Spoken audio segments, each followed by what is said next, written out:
할렐루야. 아멘. 예. 무엇보다도 우리 가디나 장로교회가 금요 예배를 선교지를 향한 선교의 기도 모임, 지금 여러분들은 정말 하나님의 눈으로 이렇게 봤을 때 용사들이십니다. 용사들. 마지막 때 하나님은 기도의 용사를 세우신다 하셨으니까 이 기도하는 용사들이 교회마다 있어야 되는데, 아쉽게도 안타깝게도 많은 교회들이 예배 또 기도회를 자꾸 잃어가고 있는 때에 있습니다. 우리 장로교회가, 가디나 장로교회가 이 마을, 이 지역을 중심으로 기도회가 이렇게 굳건히 세워지는 것은 하나님이 정말 기뻐하실, 그리고 이 시대에 정말 필요한 그런 교회의 사역이라고 믿습니다. 이 시간에 오신 여러분들 더 하나님께서 깊이 여러분의 삶 속에 관여해 주실 것이라 믿습니다. 오늘 이렇게 말씀을, 그러니까 오늘 선교보고로 목사님께서 말씀드려서 해주셔서 저는 선교보고하는 저희들의 사역을 소개하고 우리 가디나 장로 교회와 또 하나님의 은혜로 이 사역을 같이 공조할 수 있는 그런 또 하나님의 은혜를 꿈꾸며 보고를 하겠습니다. 여러분 저를 이렇게 기억하시는 분들도 계시고, 혹시 기억 못 하시는 분들은 예전에는 우리 교회 오셨을 때 멕시코 선교사로 오시지 않았나 그렇게 생각하실 분들 계실 것 같습니다. 맞습니다. 제가 목사님 이제 휴가 맞으셨을 때 2년 연속 2회 휴가 때마다 멕시코 선교사의 자격으로 주일 예배에 와서 여러분들 또 말씀으로 섬겼던 기억이 납니다. 많은 은혜의 시간이었습니다. 그렇게 멕시코 선교지에서 3년 사역을 이제 신학교, 우리 교회에도 또 저희 신학교를 도우셔서 후원해 주셨고, 저희가 또 그런 후원 덕분에 저희 신학교에서 팬데믹 기간에 제가 사역을 했습니다. 2020년도 초 1월부터 2022년도 마지막 마무리까지, 작년 말까지 그렇게 사역을 했는데, 그렇게 하고 이제 이 신학교는 이제 저희 후임들은 다 현지 목사님들로 이제 다 구성이 되고, 또 전체 큰 흐름은 선교사님, 우리 한인 선교사님들이 담당하시지만 학교의 행정은 이제 현지인 목회자들, 저희 학교 출신들입니다. 다 그렇게 잘 세워지셔서 좋은 사역들을 학교가 하고 있습니다.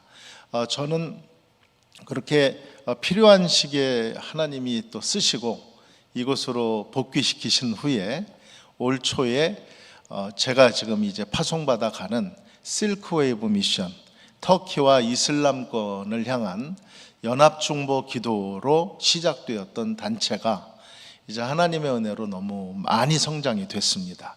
성장이 되어서 이제는 현지에 장기 선교사가 있어야 될 필요성을 느껴 제가 멕시코에서 이제 돌아온 무렵에 이제 청을 했습니다. 저에게. 그래서 우리 부부가 그 청을 받아들이고 그리고 지금 이제 튀르키예로 이번 9월 6일에 떠나게 됩니다. 먼저 준비한 동영상이 있습니다. 이 동영상을 먼저 한 2분 정도 되는데 잠깐 보시죠.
지금 짧게 보신 이 동영상은 저희가 2007년도에 셀프웨브 미션이 세워졌는데, 그때부터 했던 계획, 첫 번째 계획이 지교회들, 우리 이제 장로, 우리 가디나 장로교회처럼 이런 지교회들이 어떻게 하면 선교지에, 특히 이슬람권 선교지로 교회와 성도님들이 참여할 수 있을까 기도하다가 연합중보 기도회를 저희가 세웠어요.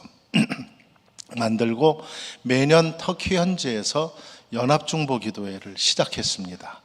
그래서 그렇게 진행되면서 저 동영상은 이제 최근에 한 이제 교회들이 단기팀들을 이렇게 마련해서 단기팀들이 몇 교회들이 이렇게 연합하여 비전 투어를 하는 장면 중에 동영상입니다.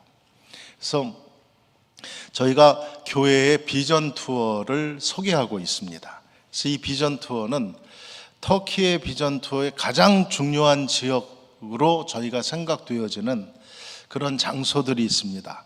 여러분도 다 이렇게 아실 수 있는 그런 장소들 중에 소아시아 7교회, 이 소아시아 대표적으로 요한계시록에 있는 소아시아의 7교회들의 그 발굴되어진 터전들, 이곳을 중심으로 비전 투어를 교회들이 하면서 또 그 지역과 연관되어서 그 주변에서 선교사님들의 사역을 하는 선교지를 방문하고, 또 그 선교지에서 새롭게 예수님을 영접한 현지인들이 있을 때 이 단기팀의 이제 목사님들, 담임 목사님들이 참여하시니까 그 담임 목사님들이 그들의 세례식을 집례하고 또 유아 세례식도 하고 또 성만찬도 집례하면서 그 지역에 있는 지역 교회들과 우리 미주나 한국에 있는 교회팀들이 연합하여서 예배하는, 그러면서 터키와 이슬람권에 하나님의 나라를 세우고자 하는 그런 우리의 기도의 목표를 갖고 같이 연합하면서 하는 투어를 바로 비전 투어를 하는데, 지금 동영상이 그 장면에 이제 몇 교회들이 같이 참여했던 모습들을 짧게 소개한 것입니다.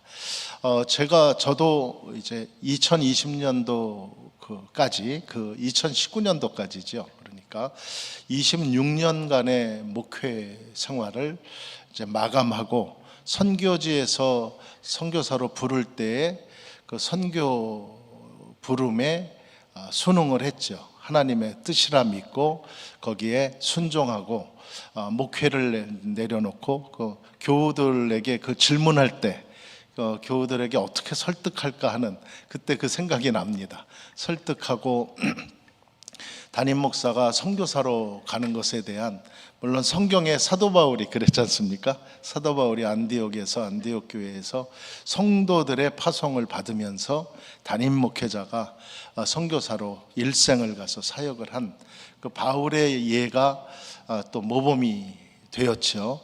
그런 마음으로 교회에서 그렇게 말을 했어도 사실 쉽지 않은 결정이죠. 교회도 그렇고 저도 또 제 사역을 내려놓고 선교지로 가는 것에 대한. 그런데 멕시코의 선교의 부름도 사실은 이 튀르키예에 부르실 목적, 지금 이 사역을 위하여 저를 부르시려고 하셨던 하나님께서 저를 부족한 부분을 준비시킨 그런 시기였구나 하는 것을 이번 제가 사역을 이제 준비하면서 깨닫게 되었습니다. 이제 지금부터는 제가 준비한 PPT 장면들 보시면서 선교 보고를 짧게 그냥 그렇게 드리겠습니다. 튀르키예와 이슬람권을 향한 교회 개척 운동. 오늘 기도의 제목이 여러분들 같이 저와 튀르키예 사역, 또 튀르키예는 이슬람 나라들 전체 이 아랍권의 48개의 나라와 또 6개의 그 스탄 국가들 알죠? 러시아에서 나온 그 이슬람권의 스탄 국가들 합쳐 54개의 이슬람권을 대상으로 한, 어떻게 하면은 그 이슬람권을 하나님의 나라를 세우고 교회를 세울 수 있는 토지로 바꿀 수 있느냐 하는 목표, 이 목표를 두고 전략을 저희가 세우면서 교회 개척 운동까지 온 것입니다. 그래서 전략이란 말을 저는 너무 많이 크게 깨달았습니다.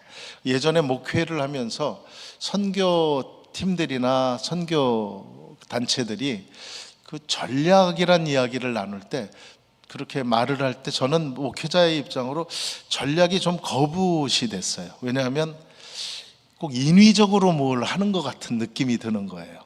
그래서 좀 이렇게 꺼려 했는데, 하나님의 비전을 이루기 위해 하나님 안에서의 전략은 반드시 있어야겠구나. 하나님은 왜 그러냐면, 하나님은 그 전략의 은혜를 주시기 때문에 그렇습니다. 전략을 세우는, 그러니까 하나님의 뜻 안에서 뜻을 세우는 그런 자들에게 하나님이 은혜를 주시고 그 꿈을 이루게 하시는 것이라는 것을 깨닫게 되었고, 전략을 다른 말로 하면 꿈이다, 이렇게 말할 수 있겠습니다. 그래서 이슬람권을 향한 교회 개척 운동으로 이제 하나님이 실크웨브 미션 선교회를 세우셨음을 믿습니다. 그래서 그 선교회가 저를 이제 1호 첫 번째, 지금 창립 17년 만에 첫 번째 파송 선교사를 배출하는 선교단체가 된 것이죠. 다음 장면 한번 보여주시죠. 그 다음, 오늘 말씀은 요 마태복음 24장 1절로 14절의 말씀으로 말씀을 드리려고 합니다. 14절만 한번 우리 큰 목소리로 한번 말씀을 같이 봉독하시겠습니다. 시작. 이 천국 복음이 모든 민족에게 증언되기 위하여 온 세상에 전파되리니 그제야 끝이 오리라. 아멘.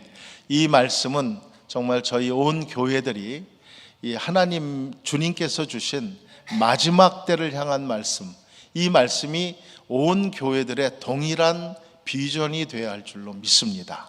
하나님의 꿈이고 하나님의 계획이고, 바로 저 말씀이 하나님의 전략이라는 것이죠. 그래서 마지막 때 사람들은 세상이 어려워지고 막 이 세상에 천재지변이 일어나고, 또 뭐 오늘 밤부터인가요? 뭐 며칠 동안은 또 이 남가주에 저 남쪽에서 오는 태풍이 이제 올 거라고 하는데, 겁 안 나시죠? 여기 우리가 큰 태풍을 안 당해봐가지고 그러는데, 당해본 분들은 굉장히 무서워하는데, 우리는 좀 그런 면에서는 지진 빼놓고는 저희 캘리포니아는 좀 괜찮을 것 같습니다. 그래서 그렇게 천재지변이 일어나거나 어떤 나쁜 사고, 큰 사고, 무슨 뭐 체르노빌 원전이나 무슨 큰 것들이 막 사건이 일어나면 그것이 끝이 아니라, 성경 말씀에는 모든 민족에게 주님의 복음이 증언될 날, 모든 민족에게 예수 그리스도의 복음이 다 전해지는 그때가 마지막 때라고 하는 것이죠. 천재지변이 있고 뭐 여러 가지 일들이 있는 그런 재난들은 그런 끝이 오는 끝에 시작을 알리는 경종에 불과하다. 그게 주님의 말씀이고, 정말 시작은, 마지막은 주님이 계획하고 이루실 마지막 때는 주님의 복음이 이 지상에 다 퍼지는 그때. 그러니까 우리는 그 마지막을 향해 달려가는 사람들이죠. 왜? 교회이기 때문에. 우리가 교회이기 때문에. 우리 교회들의 사명은 마지막 저 사명을 위하여 어떻게 하든 우리는 달려가야 되고, 여러분 우리 교회가 저 같은 선교사를 청하여 이 선교 보고를 들으시고 같이 기도하시려고 하는 그 이유, 그 목적이 바로 저 사명을, 교회건 선교사건 선교단체건 주의 종들은 저 하나님의 말씀 앞에 저것을 목표로 다 총합적으로 달려가야 할 존재들이라는 것이죠. 그래서 달려가는 겁니다. 자, 다음 장 사진이요. 넘어가겠습니다. 네, 넘어가시고요. 자, 이 사진부터 설명을 좀 해야겠습니다. 이 세계 지도인데, 지도의 빨간색 부분은 예상하시죠? 저 빨간색 부분은 크리스찬들, 교회들이 이미 형성되어진 지역들을 붉게 했습니다. 많은 지역이 크리스찬들, 교회들이 있는 지역이에요. 그렇다고 복음화가 다 되어서 복음에 문제가 없다, 저 지역은 다 구원받았다, 그런 개념이 아니에요. 스스로가 자립하여 교회를 세워 전도나 선교를 할 수 있는 교회들이 존재한다는 뜻이죠. 그런 의미에서의 그리스도의 교회들이 있는 지역은 빨간 분포로 했습니다. 그리고 푸른색, 녹색 분포로 한 곳이 이슬람 지역입니다. 이슬람 지역들. 그렇게 지역들 넓기로 보면은 이 크리스천 지역이 훨씬 더 많은 것 같고 그렇지만 실제 사람들의 수, 예전에 1990년대만 해도요, 기독교인은 21억, 또 이슬람권은 14억 이랬던 시대가 있습니다. 막연하게. 그런데 지금은 거의 정확한 통계로 지금은 많은 통계가 발전되면서 어떻게 되어졌냐면 이슬람권과 기독교의 그룹이 이젠 거의 동일한 퍼센테이지가 됐습니다. 그래서 이슬람이 그 사이에, 그 최 몇 년 사이에 굉장히 급증하고 있고, 또 반면에 기독교를 뿌리를 갖고 있었던 기독교의 복음주의 기독교는 더 약해졌습니다. 여러분, 교회가 증거 아닌가요? 팬데믹 이전의 교인들의 수와 팬데믹 이후에 모이는 교인들의 수의 이런 어떤 차이, 변화를 우리가 느끼고 있지 않습니까? 교회들이 다 마찬가지예요. 제가 작년에 와서 말씀 전할 때에 LA만 사라진 교회, 팬데믹 기간에 사라진 교회들이 LA만 400개가 넘는다고 그랬습니다. 굉장한 분포. 미국 전체에 치면은 한 교단 정도가 없어질 정도로 기독교의 분포가 약해졌습니다. 반면 그 시기에 이슬람교는 급증했습니다. 급증. 미국 안의 이슬람도 급증한 그런 상태인데, 저 지도가 말하고자 하는 목적이 뭐였냐면, 그런데 지금 선교사의 파송 분포가 저 녹색 이슬람 지역이나 저 오렌지 몽골 쪽은 이제 다른 종교예요. 불교나 그런 티베트 종교, 이런 종교를 다른 색으로 했는데, 그런 지역으로 선교사들이 더 집중되어야 되는데도 불구하고 현재 교계에서 선교사나 선교단체 지원의 모습을 보면 오히려 크리스찬 국가들, 크리스찬의 분포가 넓은 저 붉은색 지역에 선교사 파송이 85%가 모여 있다는 거예요. 그리고 이슬람교 안에만 15% 미만의 선교 재정이건 선교사의 수건, 그러니까 열악한 겁니다. 저 이슬람을 향한 선교적 교회들의 선교적 관심이 지금 이 마지막 때를 살아나가는 이 시대에 얼마나 중요한지 모릅니다. 이제 남미나 우리가 지금 저 북미에 있지 않습니까? 중미, 멕시코나 남미, 브라질, 아르헨티나, 이쪽은 스스로들의 거기에 현지의 교회들이 충분히 자립하기에 이미 넘어선 상태인데도 너무 많은 선교사들이 그쪽에 가 있고 막 그런 상태에 있는, 그런데 이슬람권은 계속 지금 막 추방되어 오죠. 사실 제가 들어가는 이유도 저희 선교단체의 대표가 선교사였는데 튀르키예에서 작년에 추방이 됐어요. 그냥 못 들어가요. 들어오면 구속하겠다라고 이제 이미 거기서 공포를 해서 대표가 이제 이 체제가 없어지지 않는 한 못 들어가는 상황에 대표의 사역을 할 수 있는 하나님의 일꾼을 이사회가 이제 뽑아서 추천한 것이 저가 돼서 제가 이제 들어가게 되어지죠. 사역은 하나님의 사람은 나오게 되지만 또 들어가야 하는 하나님의 사람들이 필요한 거죠. 또 만약에 저도 사역을 하는 중에 하다가 또 그런 어떤 빨간불이 켜져서 저도 추방이 된다면 또 제 다음 사람이 가겠죠. 하나님의 사람들은 그렇게 주님이 준비시키신다고 저는 믿습니다. 그렇게 하는, 지금 그 불균형, 선교의 후원에 대한 불균형의 그 지도를 제가 이렇게 PPT로 만들었습니다. 다음, 여기서 다 아시지만 한번 점검하겠습니다. 이슬람권을 교회들이 왜 뚫어야 하는가? 왜 관심을 가져야 하는가? 이것은 매우 중요한 사명인데, 이슬람과 무슬림의 차이는 아시죠? 이슬람과 무슬림의 차이는, 이슬람은 우리가 기독교 그러잖아요. 기독교 같이 이슬람은 종교의 이름이에요. 그래서 우리가 이슬람 교도, 이슬람교 이렇게 말하는 종교의 이름을 이슬람이라고 하고, 무슬림은 그 신자들, 사람을 말하는 거예요. 그러니까 이슬람을 믿는 신자들을 무슬림 그래요. 근데 우리 기독교인들은 저 무슬림을 두 차원으로 봐야 되는 것이에요. 정말 저 사람이 알라를 죽음을 각오하고 죽기까지 각오하고, 또 우리에게 구원을 주신 예수님을 믿는 믿음만큼 정말 그들이 알라를 믿는 무슬림의 참 신자인가 하는 그룹과, 또 하나는 거의 제가 경험한 바로는 지금 이슬람권에서 무슬림들이라고 말하는 무슬림 중에 10명 중에 7명은 태어났으니까 무슬림인 거예요. 태어났으니까. 저의 과거도 그랬었습니다. 저 국민학교 다닐 때, 제가 국민학교라고 말하면 저도 좀 나이가 든 세대죠. 초등학교라고 안 하고, 국민학교 때 학교에서 이제 이렇게 설문이 있지 않습니까? 종교란이 있잖아요, 가정에. 그러면 저희 가족은 무조건 불교였습니다.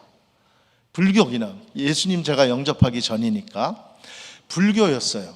근데 불교라면 뭐 절도 좀 가고 뭔가 신자다운 삶을 살아야 되는데, 저희 부모님은 한 번도 제가 교회에 가서 개종할 때까지도, 개종도 아닙니다. 그냥 예수님 영접한 겁니다. 그냥 불교예요, 불교. 여러분들 중에서도 많이 가정이 그러셨을 거라고 봐요.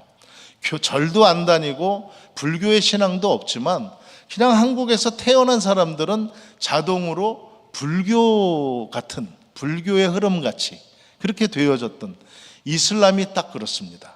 그냥 부모가 무슬림이고 자기는 그 무슬림 나라에서 태어났기 때문에 무슬림이에요. 태어나면서 무슬림. 다시 말해 이슬람의 바른 종교가 없는 거예요. 그러니까 무교 신자예요. 무교 신자. 이런 사람들에게는 예수 그리스도의 복음을 전할 수 있는 기회가 너무 좋은 때예요. 너무 좋습니다.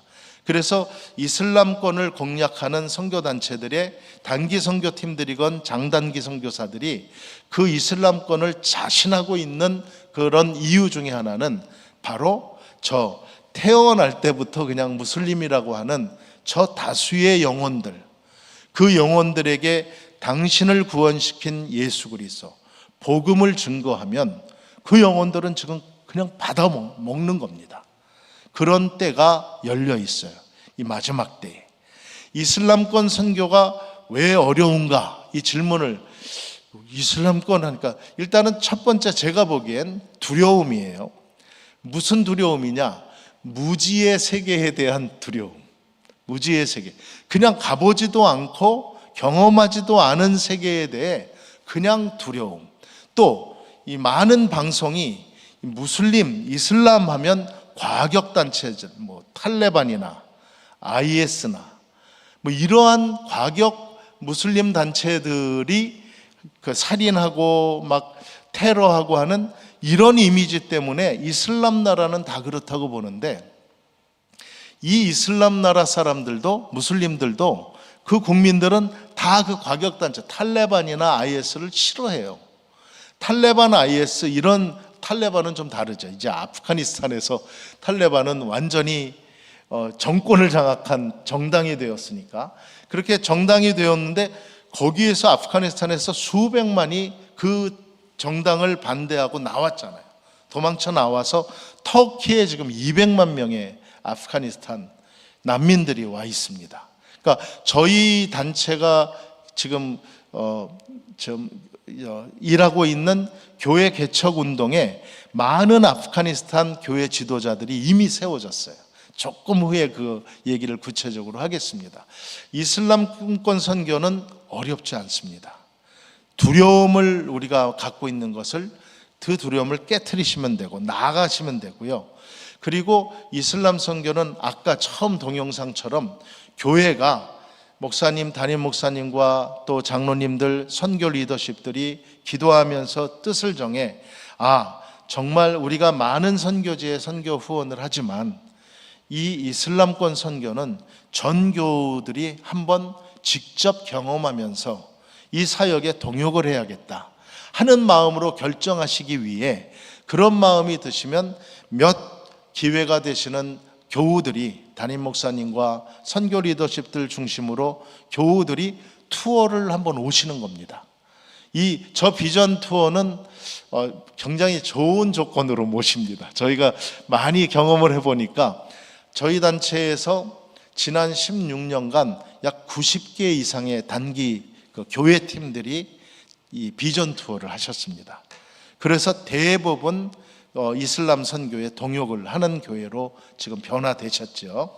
그렇게 선교 리더십, 담임 목사님과 선교 리더십이 함께 비전 투어를 참여하면 그 참여하는 7박 8일 정도의 시간 동안에 선교의 어떤 하나님께서 주시는 꿈이, 동일한 비전이 형성되게 되어지고, 또 많은 또 가는 곳마다 예배드리고 기도하면서 가니까 우리 교회가 앞으로 선교 전략을 어떻게 해야겠구나 하는 구체적인 선교 전략의 청사진이 비전 투어에서 나오더라고요.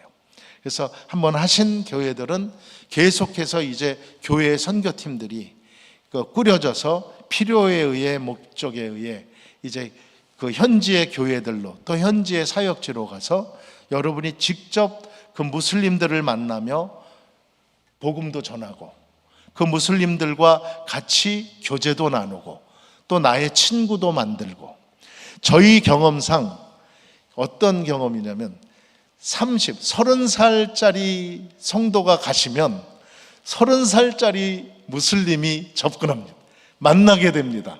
그러니까 거의 대부분 자기와 동년배의 연령의 친구들을 만나게 되더라고요. 그래서 어린 자녀들도 저희 많이 나갑니다.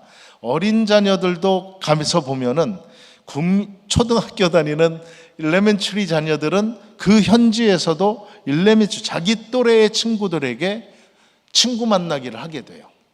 친구 만나기 하고 교제하고, 그렇게 되면 가까워지는 그러한 상태. 친구로 만나서 그렇게 가까워지면 예수님을 증거할 기회도 생기고, 우리 성경을 보급할 그런 기회도 생기고, 많은 기회들을 하나님께서 펼쳐주시더라고요. 이슬람 선교는 절대 어렵지 않고 경험이 중요합니다. 이 경험을 하는 우리 교회, 또 성도 여러분들 되시길 축복합니다. 아멘. 다음, 그 중에 왜 이슬람권에 터키를 집중하는가? 터키 안에 현재 한인 선교사님들만 분포만 봐도 다른 나라에 비해 터키 안에 가장 많은 선교사님들이 들어와 계세요. 특히 이번 지진 이후에는 이제는 막 다 오픈됐습니다. 그 지진 이전에 제가 2월 5일 날 터키에 갔다가 지진이 일어나기 전에 그 지역들을 돌았는데, LA 공항에 딱 도착해서 6일 되니까 지진 소식이 났어요. 근데 제가 다녀왔던 지역이 다 지진 지대였어요. 그래서 제가 갔던 안디옥 교회는 아주 정말 유서 깊은 아주 좋은 건물이었는데, 수리아 정교회 건물이었는데, 저희 개신교 한국 감리교단이 그 수리아 정교회 건물을 구입했어요. 그래서 감리교단 소속의 선교지로서 저희 개척교회도 그 교회 안에 렌트를 두고 그 교회에서 교회 개척을 했었는데, 이번에 무너져서 이제 제가 그 안디옥을 가서 다시 무너진 교회를 일으키는, 재건하는 그런 운동을 제가 하게 되어집니다. 그래서 튀르키예는 왜 그렇게 되냐면, 아까 조금 전에 드린 것처럼 각 나라의 난민들이 다 들어와 있습니다. 시리아의 난민만 400만입니다. 어마어마한 700만 이상의 난민들이 터키 전역에 지금 분포되어 있습니다. 그렇게 하고 터키라는 나라는 아랍 나라가 아니에요. 터키는 언어도 아랍어를 쓰는 다른 이슬람권 나라하고는 차별이 있어요.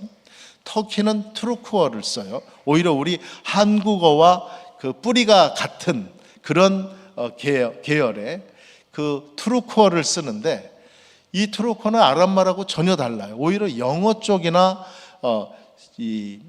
헬라말 쪽에 가깝죠. 이런데도 불구하고 이슬람의 종주국의 역할을 하고 있는 이유는 힘 때문에 그렇죠. 힘. 투르키예가 갖고 있는 군사적인 힘, 경제적인 힘, 문화적인 힘, 외교적인 힘이 막강해요. 저는 이번 9월 6일에 갈 때에 이제 항공권 끊고 그러잖아요. 저는 터키를 지금까지 여러 차례를 갔지만 갈 때마다 꼭 끊는 에어라인이 터키시 에어라인이에요. 터키시 에어라인이 전 너무 좋아요. 진짜 서비스도 좋고 비행기도 좋고 다 좋지만 일단은 괜히 그냥 좋아요. 근데 이 터키시 에어라인이 미국의 모든 에어라인을 다 합쳐도 터키시보다 작습니다. 규모가. 터키시는 왜냐하면 미국의 항공기는 아시다시피 아랍권의 나라들은 거의 못 들어가잖아요. 미국의 항공기는 못 들어갑니다. 미국을 거부하는 나라들에게는 러시아도 못 가고 하잖아요. 그런데 터키시가 그 영역을 다 차지하고 있습니다. 터키시는 유럽에도 전 라인이 있죠. 아랍권에도 전 라인, 아프리카까지. 하다못해 미국도 오지 않습니까? 한국도 다이렉트로 오고. 터키시 에어라인의 그 힘이 그렇게 클 정도로 지금 터키는 매우 큰 그 아랍권의 그런 종주국 같은 역할을 하고 있고요. 많은 외국의 이슬람 선교사들을 파송하고 있는데 재정적인 지원을 이 에르도안 대통령, 지금 대통령이 다 하고 있지 않습니까? 다 하고 있을 정도로 그렇게 많은 힘을 갖고 있는 터키. 그런데 하나님의 은혜로 이 터키의 인종, 투르크족이나 쿠르드족이 터키 안에는 80%의 투르크, 20%의 쿠르드가 메이저인데 이 두 민족들이 다 너무나 친근해요. 우리 특히 한국 사람들을 너무 좋아해요. 터키 사람들은 그냥 우리 한국인들은 그냥 좋아해요. 어느 정도 좋아하냐면 저가 많이 묻습니다. 가서 코리안이라고 하면 연세 드신 어른들은 내가 6.25 때 참전했던 사람이라고 하는 분도 아직 저 만나보고 그래요. 그런데 그 어른들은 자랑스러워하고 또 한국이 전쟁이 나면 우리 자식들 내 손주들도 다 보낼 거라고 할 정도로 혈맹이에요. 터키. 그러니까 우리들 가면 너무 좋아하고 또 한류풍이 들어서 드라마나 스포츠나 또 우리 노래하는 분들이나 다들 좋아하는 그런 분위기. 이게 선교 전략으로요. 너무 하나님께서 우리를 쓰시는 때, 이때도 얼마 안 남았습니다. 사실은 이때도 지금 벌써 한 10년 왔으니까 앞으로 한 10년 정도 하나님이 우리 민족에게 이런 선교 리더십, 세계적 선교 리더십을 주실 수 있는 기한이 제가 봤을 땐 한 10년, 우리 단체에서는 10년 정도 봐요. 그래서 우리 단체는 10년만 그 역할을 잘하자 하는 그런 말들을 하는 그런 중에 있습니다. 터키는 중요합니다. 모든 이슬람의 민족들이 다 들어가 있고 그 사람들의 그러니까 많은 민족이 다양하게 사니까 모든 나라의 민족들을 다 이해해주고 거기에 이제는 교회까지. 이번 지진은 어떤 면에서는요 영적 대지진을 준비하는 하나님의 전진 같아요. 이 지진으로 3만 명 이상이 죽고 아직도 그 안디옥 일감 그쪽 지역은 복구가 안 돼서 아직도 파괴되어진 건물 더미들이 그냥 군데군데 쌓여 있는 그런 상태로 있지만 지금 이 기회, 이런 엄청난 지진을 경험했지만 이 지진은 하나님께서 계획하신 영적 대지진을 이루기 위한 전진이라고 봅니다. 이 엄청난 영적 대지진이 지금 준비되고 있어요. 거기에 하나님은 우리 교회들을 부르시고 계신 겁니다. 그 첫 번째 이유는 지금 지진 난 그 지역은 쿠르드들이 있는 지역들이에요. 쿠르드 민족들이 있는 그 지역들이 전도율이 가장 안 됐던 지역입니다. 다음 사진 한번 보여주시죠. 이게 터키 지역입니다. 지금 저 위에 이제 이렇게 어두운 색 쪽이 터키 땅이고 그 밑에는 가운데 부분으로 길쭉하게 레바논, 예루살렘, 이스라엘, 그리고 저 맨 밑은 이집트, 이쪽 오른쪽에 광야는 밑에는 시리아, 그 오른쪽에는 이라크, 그 위쪽은 이란, 이렇게 나라들이 있는 겁니다. 거기에 터키의 입지가 유럽의 관문, 아시아의 관문, 유럽과 아시아, 터키의 다리 세 개만, 터키에 이제 다리가 있거든요. 저 흑해 사이에 있는 다리들 세 개만 막으면 유럽과 아시아의 교통이 끊어지는 겁니다. 그 정도로 중요한 터키의 지형. 다음 사진. 이게 이제 터키만 잡은 것인데요. 81개 주가 있고 터키 안에 인구수는 8,500만에서 지금은 이제 9천만 이렇게 말하고 있습니다. 그렇게 말하고 교회는 현재 2019년까지 저희가 이제 교회 개척을 시작하면서 각 지역의 그 주마다 교회를 최소한 하나씩은 둬야 되겠다. 그러면 81개지 않습니까? 현재 60개가 지어졌으니까 21개 남았습니다. 21개. 그 21개를 이제 제가 들어가서 나머지의 교회들을 이제 만들어내는데 왜 저게 의미가 있냐? 전략 중에 하나. 한 주마다 교회, 하나님께 열정을 갖고 선교 사역을 감당할 수 있는 정말 죽으면 죽으리라 하는 선교의 리더십들이 세우고 있는 교회들이거든요. 이 교회들이 주마다 한 곳만 가도 그 영향으로 그들이 전도하면서 교회 확장이 일어나는 거예요. 하나님의 나라가 일어날 수 있는 그 계획. 그게 지금 막 진행이 되고 있습니다. 굉장히 빠르게 진행되고 이번 지진으로 인해 그 지역들, 교회에 탄압을 가하고 교회에 핍박을 가했던 지역, 그 중에 하나가 수르치, 제가 갔던 지역입니다.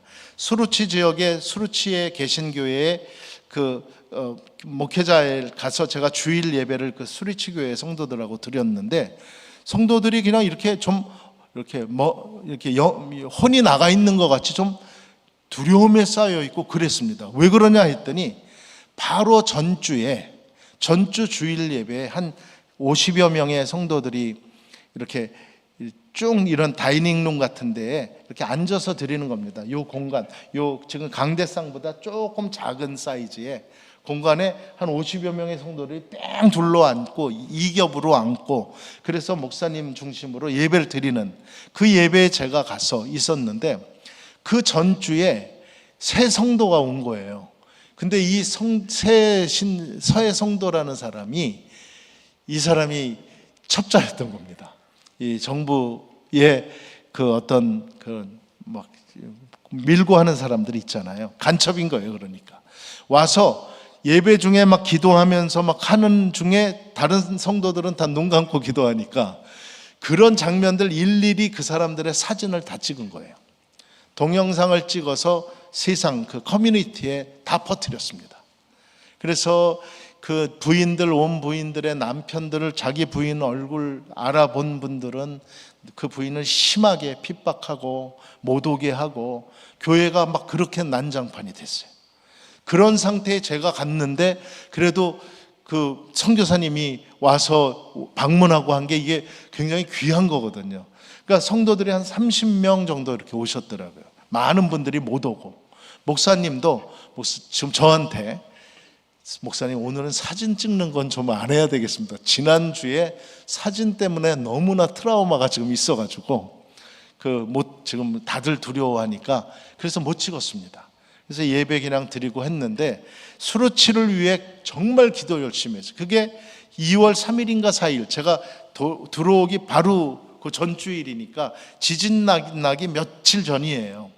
그래서 그 땅을 향해 많이 기도하고 거기에 핍박이 없게 해달라 그렇게 기도했는데 하나님이 응답해 주셨어요. 곧바로 지진 난 후로 모든 교회단체들 선교단체들이 지진적으로 다 들어왔습니다. 수루치에도 많은 교회 NGO 단체들이 들어와서 뭐도 나눠주고 먹을 것도 나눠주고 막 하니까 막 다 받죠. 그러니까 터키 정부가 교회고 뭐고 일단 원조를 위해서 도와주기 위해서 오는 그룹들은 다 받고 있습니다. 지금 그런 상태. 그러니까 어떤 면에 영적 지진을 준비하는 문제는 있습니다. 너무 많이 막 오고 하니까 통제가 안 돼서 우리 또 선교사들끼리의 협업 같은 게 잘 안 돼서 혹시나 그것이 걸림돌이 되지 않을까 하는 현지 선교사들의 우려들이 있습니다. 그것도 기도해 주셔야 합니다. 현지 선교사. 또 지진으로 인해 예전에는 원조 후원금을 안 받았는데 이상한 현상이 있습니다. 지금 세계는 어떤 재난 앞에서도 자기의 호주머니를 잘 이제 사람들이 안 오픈했어요. 근데 터키 지진은 세계적으로, 한국은 물론 세계적으로 주머니들을 많이 오픈한 재해가 됐답니다. 그래서 어마어마한 구호 헌금들이 들어갔는데 이것이 통제가 안 되는 그 현지 선교사님, 현지 단체들 또 다른 타민족 선교단체도 마찬가지. 너무 걷잡을 수 없이 막 원조가 들어오고 해서 통제가 안 되는데 정말 여러분 우리 실크웨브 미션도 하나님께서 쓰시는데 저 전략, 교회 개척 전략 운동, 교회 개척 운동을 하는 전략으로 저희가 나가니까 그런 면에서 시험이 덜했습니다. 저희는 전략대로 현지 선교사들과 현지인 목회자들과 의논하면서 이 난민들 또 재해에 당한 그런 거기에 그런 분들을 교회들을 지금 잘 돕고 있고 제가 이제 들어가자마자 6차 여섯 번째 이제 재해 대책 단기팀을 제가 인도하면서 이제 6차로 진행을 하게 되어집니다. 근데 이제 다음 사진. 실크웨브 미션은 저런 목적입니다. 선교 현장과 동역교회를 연결하는 네트워크 단체로 다시 오실 왕의 대로를 수축하기 위해 이슬람권 선교를 위한 첫 번째 연합기도 운동으로 시작을 했고 2011년부터 난민들이 터키에 들어오면서 교회 개척 운동으로 발전되어 지금은 선교적 교회 개척 운동, 연합 운동으로 발전하면서 사역을 하고 있는 단체입니다. 미국에 있는 미주 한인 교회들이 중심이 되어 미주의 한인 이민 교회가 세운 선교 단체로 국제적으로 저 터키나 그 주변의 여러 나라들 국제적으로 M센터들을 갖고 있는 국제적 선교 단체로 하나님이 사용하고 계시는 단체가 되었습니다. 다음 그런 단체로 연합기도 운동을 했고 2007년도부터 시작을 하여 아까 동영상 봤을 때 그 교회들이 비전 투어 했다고 했지 않습니까? 그 비전 투어를 제가 심우했던 교회가 가장 먼저 했던 교회입니다. 제가 첫 번째 이사였으니까 저 단체의 첫 번째 창립 멤버이기도 하고 이사 사역을 하면서 저희 교회가 그 비전 투어에 처음 참여를 하기 시작한 그런 1호 교회인데 지금은 뭐 많은 교회들이 지금 참여하고 있게 되었죠. 그 다음이요. 연합기도 운동에서 첫 번째 2007년도에 비가 억수로 오는 중에 안탈리아라고 하는 지금 성경의 지명으로는 밤빌리아입니다. 밤빌리아 지역의 안탈리아의 아스펜더스 광장, 로마의 원형 경기장하고 같은 디자이너가 설계를 했던 그런 굉장히 오래된 그런 교회입니다. 광장입니다. 그 광장에서 저희 286명, 첫 번째 286명의 선교사 및 기도 동역자들이 모여서 기도 연합기도 집회를 시작한, 그게 2007년도에 시작했고, 다음 사진, 그렇게 2010년도 에베소 연합기도회는 2,700명이 그 사도 바울이 그 에베소 광장에서 전도했지 않습니까? 막 복음을 외치다가 잡혔잖아요. 바로 그 현장에서 2,800명의 연합기도회 참가자들이 같이 참여하였고, 그때 우리 신 목사님도 같이 참여를 했었던 그 연합기도회 운동 장면입니다. 그리고 그렇게 저희가 하다가 2011년도에 아랍의 봄, 어디요? 리비아의 아랍의 봄이 시작됐어요. 민주화 운동이 시작되면서 계속 저것이 퍼져서 아랍 전역에 퍼지기 시작하면서, 민주화 운동이 나라마다 이슬람 나라에서 생겨지니까 이게 어떤 현상이 일어나냐면 나라마다 내분이 생기는 겁니다. 그래서 수구 파촉, 그러니까 정통의 대통령 되면 대통령, 또 왕제면 왕제, 이렇게 보수를 축적하던 나라에서 민주화가 들어오니까 막 자유선거 막 이렇게 되지 않습니까? 이러면서 IS가 일어난 거죠. IS도 막 일어나서 저 때가 난민들이 그냥 막 쏟아져 나왔습니다. 나라 안에서 자국민들끼리 막 다 전쟁을 하니까 한쪽은 또 미국이 막 도와주고 한쪽은 또 러시아가 도와주고 막 이런 반대 세력들이 막 도와주면서 전쟁으로 나니까 내분, 이 국지전 때문에 나라마다 막 수십만 수백만씩 죽어나가니까 못 사는 겁니다. 그러니까 그때 막 시리아 난민들 막 터져 나온 겁니다. 이렇게 나와서 다음 사진 보면 IS도 저 때 등장하고, 저는 IS가 기독교 선교에 지대한 공헌을 했다고 확신합니다. 왜냐하면 많은 난민 무슬림들이 IS가 싫어서 나온 거거든요. IS, 그 난민들은 무슬림인데 무슬림도 천국이 있습니다. 그들의 신앙도 천국 가는 신앙이에요. 근데 난민들은 이슬람의 천국은 안 간다고 그래요. 왜냐하면 저 IS가 다 가 있을 텐데 자기들이 어떻게 거길 가냐고. 못 간다. 그때 그들에게 예수 그리스도의 참복음을 증거했어요. 저도 그렇게 복음을 전했어요. 전하에서 많은 난민들이 예수 그리스도를 영접하고 다음 사진, 그렇게 하고, 저건 이제 그 국경에서 진짜 처절합니다. 저도 저 시리아의 국경에 가서 저 모습들을 보며 정말 눈물 펑펑 쏟으면서 기도했습니다. 진짜 생각해 보십시오. 사실 개인 얘기를 좀 하겠습니다. 오늘 사실은 저희 큰딸 내외가, 큰딸하고 손녀 17개월 된 손녀가 있는데, 큰딸 내외가 우리 딸 내외도 학생 때 막 1년 2년씩 아랍, 모로코, 이슬람 나라들 가서 선교를 했던 선교 학생들이었어요. 그래서 이번에 우리 그 아이들도 장기 선교사 파송을 위해 한국의 본부로 선교 훈련을 받으러 오늘 떠났습니다. 그래서 1년 정도 이상 훈련 받고 이제 선교지로 이슬람 나라로 나가는 그런 장기 선교 훈련으로 나갔는데, 이제 배웅하고 제가 왔지 않습니까? 배웅하고 정말 만감이 교차했습니다. 저는 딸을 굉장히 좋아했는데 1년 7개월 전, 그러니까 17개월 전에 손녀가 태어난 후부터는 딸은 저는 아예 보지도 않습니다. 손녀, 오늘도 공항에서 손녀랑 헤어지는 것 때문에 너무나 가슴이 아프고, 진짜 그 가슴이 막 아프더라고요. 얘를 못 본다 생각하니까. 그거는 1000분의 1, 10,000분의 1 비교도 안 될 고통이 저분들의 고통이죠. 국경에서, 저 시리아 국경 저 끝에서 사람들 몇 명이 막 이제 옵니다. 벗짐들 지고. 저도 봅니다, 그걸. 그럼 벌판이니까 몇 마일에서 사람들이 오는 것도 다 보여요.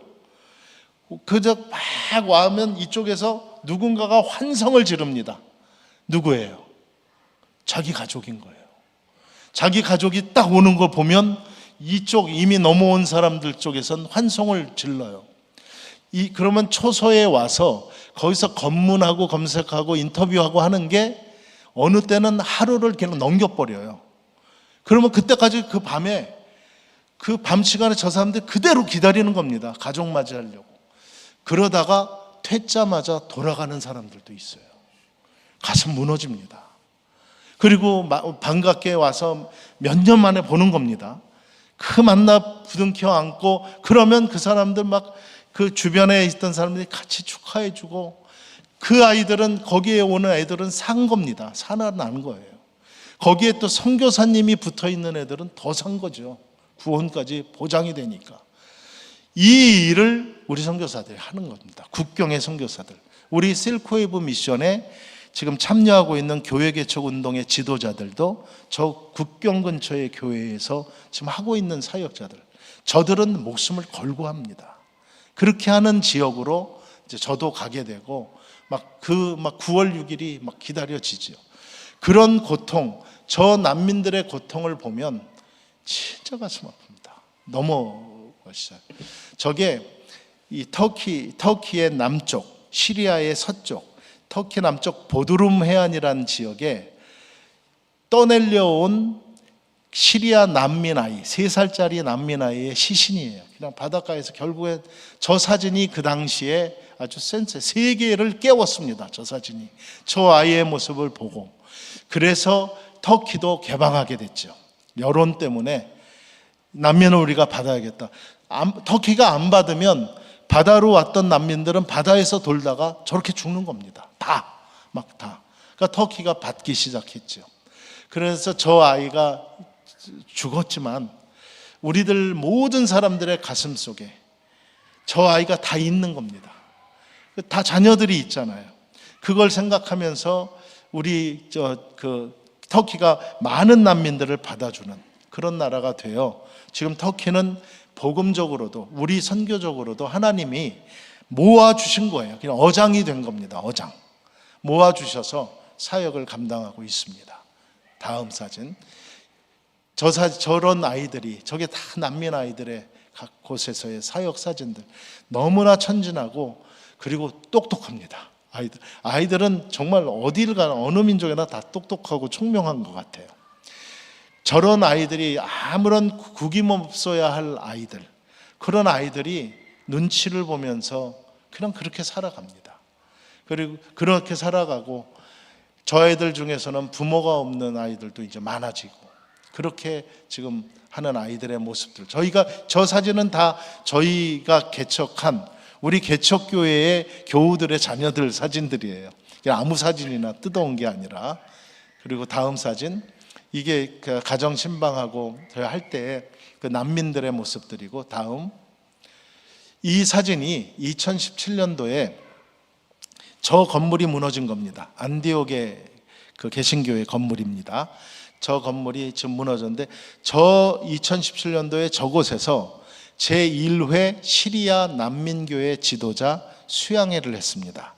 약 50여 명 정도가 참여한 수양회였는데 각 교회의 목회자들이죠. 그런 목회자들만 모여서 수양회 할 때 제가 첫 번째 그 수양회에 강사로 갔었습니다. 그래서 3박 4일 같이 이제 강의하고 또 수련회도 프로그램을 하는데 저 장면이 마지막 날 저 시리아 그 교회 대표들이 우리 대표를 나오라고 한 거예요. 앞자리로. 그래서 헌금 봉투를 전해줬습니다. 다음 사진. 저 헌금 봉투 겉장입니다. 저 원본입니다. 저 때에 뭐라고 썼냐면 Syrian offerings for church plantings. 이 시리아 난민교회 지도자들이 자기네들이 어렵게 교회 이제 다 가정교회로 하고 있죠. 그러면서 여기 왔는데 그때 자기들끼리 820 터키시 리라를 모은 거예요. 그게 그 당시 때 화폐 가치로 달러로 234불 정도 됐어요. 근데 오늘날은 달러가 너무 급상승했어요. 지금은 100불이 2,500티라니까. 그러니까 지금 820티라면 지금은 30불도 안 되는 겁니다. 그렇게 지금 이 화폐 차이가 나버려 가지고 하여튼 저 헌금 봉투를 전해주면서 우리 시리안 교회들을 개척해 주십시오. 그러니까 이 액수가 기가 막히지 않습니까? 그런데 이걸 대표가 가져와서 바로 얼마 있다가 이사회가 있었습니다. 저희 선교단체 이사회, 미주 이사회, 이 이사회가 있었는데 이사회 때 저 어퍼링 이제 우리 수입이 생겼습니다 하고 어퍼링을 냈어요. 그러니까 목사님들이 그 이사들이 다 미주의 이민교회 담임 목사님들이세요. 이 목사님들이 너무 감동이다. 이거는 시드머니다 하고 그 이사회에서 결정한 것이 우리 실크웨이브 미션을 앞으로 교회 개척하는 단체로 우리가 삼자. 지금까지는 연합중보기도 그리고 난민들을 구제하는 구제 사역을 했는데 앞으로는 전문적인 교회 개척을 하자 하고 저 시드머니 플러스 교회들이 목사님들이 돌아가서 이사회가 결정하여 각 개척 기금을 이제 오늘 우리 기도회 같이 교회마다 목사님들이 튀르키예 교회 개척을 위한 시드머니 헌금 기도회를 했어요. 그렇게 모아져서 시작된 교회 개척 운동이 2017년도에 시작된 겁니다. 그 교회가 지금 6년 지난 지금 50개가 된 겁니다. 터키에. 할렐루야. 아멘. 다음 사진. 교회 개척 운동을 저희는 그래서 시작했고 하면서 현지 선교사들 교회 개척을 하려니까 저희 단체는 파송도 없고 현지에 우리 단체의 선교사님들이 없는 선교단체잖아요. 그러니까 협력 사역을 해야 되니까 하나님의 은혜로 10개 이상의 메이저 선교단체에서 파송하신 10년 이상, 20년 이상의 아주 기라성 같은 베테랑 선교사님들이 저희 교회 개척 운동에 다 참여하기 시작했어요. 그래서 그분들과 연합을 하여 그분들이 추천하는 그분들은 사역을 오래 했으니까 현지인 교회 개척 대상자들을 아시잖아요. 그러니까 이분들이 추천한 분들로 교회 개척자를 세우기 시작했습니다. 그래서 60개 교회가 가능하게 된 겁니다. 그렇게 하고 한 그 개척자당 미주나 한국에서 있는 우리 후원교회들이 한 교회가 한 개척자들을 담당하기 시작했어요. 자매결연이 막 이어졌어요. 그래서 교회들이 그 개척자들을 돕는 뭐 한 달에 300불, 싱글 사역자들은 200불 이렇게 후원을 하면서 60개 교회로 지금 퍼지고 또 이제 제가 들어가면 분립을 해야 될 정도로 성장한 교회들도 있고 그런 사역을 저희가 하게 된 것입니다. 다음 사역. 그렇게 저 이제 터키 전역에 81개 주에서 2013년도에 47개 주가 아직 교회가 없었습니다. 다음 사진. 3년 후에 35개 교회로 줄었습니다. 다음 사진. 재작년에 이제 20개 교회 남았다고 했습니다. 그리고 올해 20개 교회가 채 안 나온 교회들에 제가 들어가서 이제 많은 지역에 벌써 준비되어진 그 교회 개척자가 될 분들을 인터뷰하고 그분들을 세워서 새로운 개척지로 파송해야 될 그런 또 임무가 저에게 주어져서 그 사역을 감당하게 됩니다. 그래서 저 지역이 지금 60개 주에 쫙 퍼져 있으니까 터키가 큰 나라거든요. 산간지방이 동부는 거의 산간지방이고 아라랏산이 있는 지역들이니까 그런 어려운 지역들을 이제 계속하여 신방하고 그들을 찾아가고 교회들을 신방하면서 목회자들을 상담하면서 이제 교회 개척의 전략을 세워야 하는 사명이 있게 되어지는 겁니다. 다음 사진. 이게 우리 교회 개척자들의 이제 리더, 목회자들의 모습들입니다. 일부의 모습들. 이분들이 이렇게 이제 사진이 알려지면 안 되는 분들이 많아요, 사실. 그래서 조금 그냥 우리는 여기 그냥 이렇게 지나갑니다. 그렇게 그런 사역자들 1년에 다음 사진 1년에 한 번 내지는 2번 저 교회 개척자들을 수양회를 시켰습니다. 수양회에서 3박 4일 동안 제가 처음에 1회 했다고 그랬잖아요.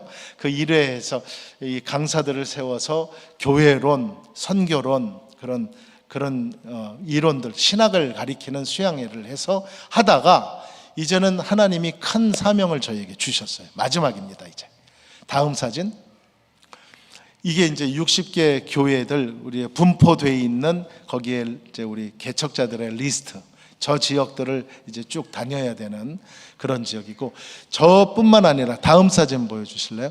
이게 M센터라고, 지금 저기는 터키의 이스탄불, 터키의 앙카라, 터키의 그 다음에 밑에 이라크, 또 조지아, 또 알메니아, 왼쪽에 그리스, 이런 주변의 나라들에도 저희 M센터가 이미 세워졌습니다.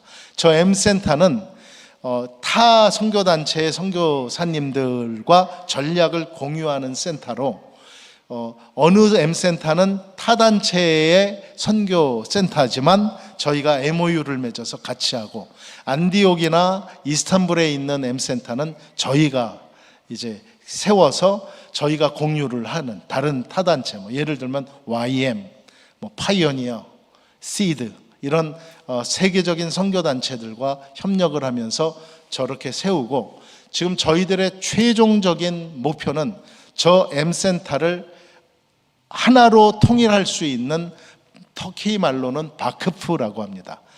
선교재단입니다. 선교재단을 이스탄불이나 앙카라, 안디옥 세 곳 중에 한 곳에 총집약할 수 있는 바크프를 전략적으로 세운, 왜 세우냐면 재단이 들어가서 세워지면 재단 때문에 거기서 연계되어서 비자, 거주 허가를 받을 수 있는 선교사님들의 수가 많아지게 됩니다. 그래서 지금 선교사들의 제일 어려움은 나라마다 거주 허가 받는 겁니다. 청년들은 괜찮아요. 왜냐하면 20대 정도의 청년들이, 어느 단체는 20대 청년 그룹들만 막 파송하는 단체가 있어요. 굉장히 스트롱한, 저는 가장 그게 좋다고 보는데, 그 단체들은, 청년들은 거기 대학교로 다 들어가니까 학생 비자가 다 됩니다.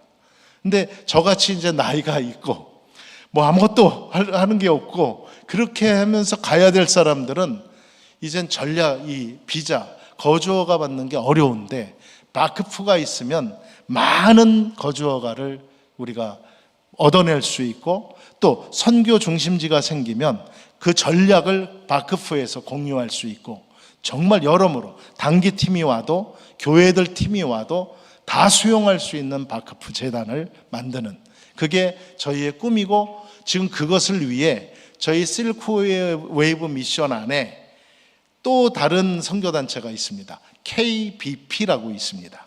KBP는 킹덤 비즈니스 파트너들입니다. 교회의, 이사교회의 장로님, 비즈니스 하시는 장로님들, 교우님들, 이런 일반 평신도 비즈니스 리더십들이 KBP라는 단체를, 재정단체를 따로 만들었습니다. 거기는 저희 실크웨이브 미션이 재정을 거의, 그러니까 전혀 터치할 수 없는, 그러니까 재정으로만 가는, 그래서 비즈니스를 선교지에 세우려고, 선교적 목표로 비즈니스를 세우고, 그 KBP가 바크프라고 하는 재단의 이 비용을 만들어내고 있습니다. 그래서 이번 8월 28일부터 워싱턴 DC에 열린면교회라는 교회가 있습니다. 그 교회에서 이사회가 열리는데, 거기서 이제 KBP가 이번에 모든 비전 설명을 하는데, 아무래도 정말 지금 아무도 모르지만 그때 놀라운 하나님의 일들이 이제 밝혀질 거라고 보고, 저를 이제 참여시키기 위해 제가 사실은 8월에 튀르키예를 가야 됐는데 한 달을 연기해서 그 이사회 때 저를 통한 이제 전략을 세우시기 위해 아마 저를 남겨놓으신 것 같습니다.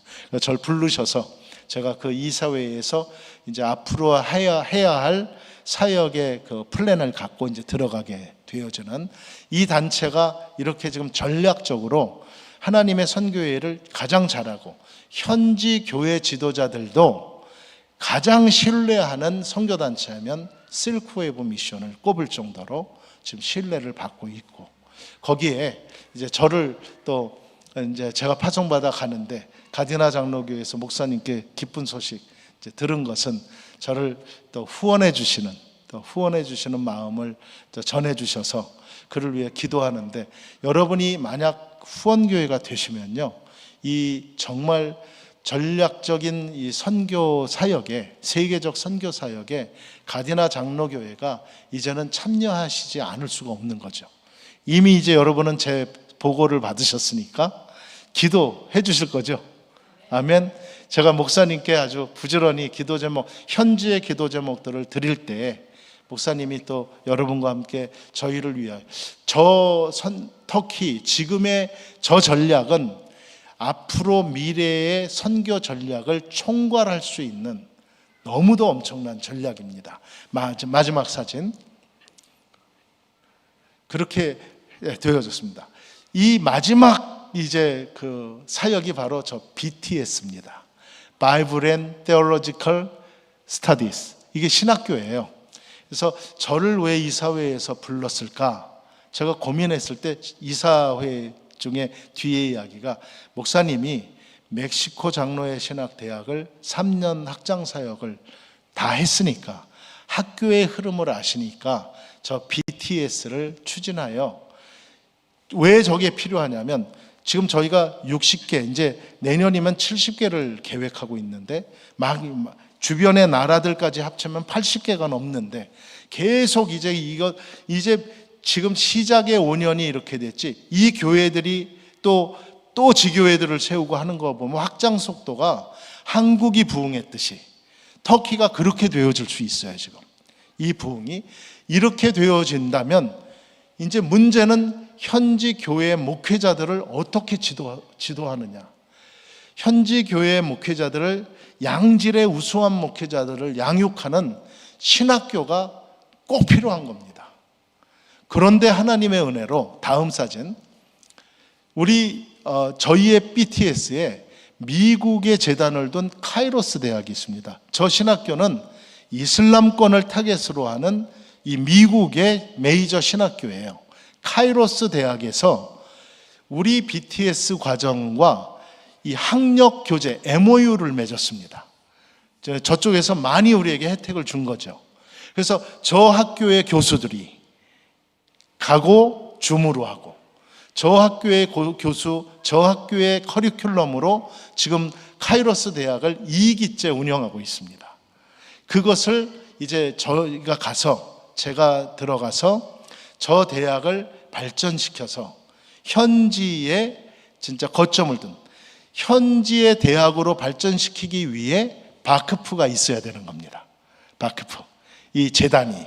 그래서 이 바크프 재단 그리고 카이로스 대학이 이제 터키의 교회를 위해서 우리 선교사들이 헌신하고 해줄 수 있는, 지금으로서는 마지막 최후의 단계다. 그래서 저 꿈까지 저희가 비전을 갖고, 앞으로 남은 10년이라고 그랬지 않습니까? 하나님이 주시는 그건 우리가 정한 거지만 10년의 그 기간 안에 저 과정까지는 우리 선교단체가 터키에 만들어 놓자, 그리고 터키인들에게 물려주자 하는 그런 꿈과 계획을 갖고 사역을 하고 있습니다. 위에서 기도해 주시고, 또 앞으로도 계속 기도 제목 나눌 때마다 정말 여러분들 간절한 마음으로 같이 기도해 주시고, 난민들을 위한 기도하실 때는 뜨거운 아비의 마음을, 여러분들이 어미의 마음을 느끼시면서 진짜 그 난민 자녀들을 위해서, 그들이 10년 후 20년 후면 그 나라의 리더십들이, 청년들의 리더십들이 되는 겁니다. 그런 아이들을 지금 타겟으로 우리가 공부시키고 하니까 여러분 같이 기도해 주시기를 바라겠습니다. 너무 늦게까지 이렇게 보고가 길어져서 너무 죄송합니다. 감사합니다.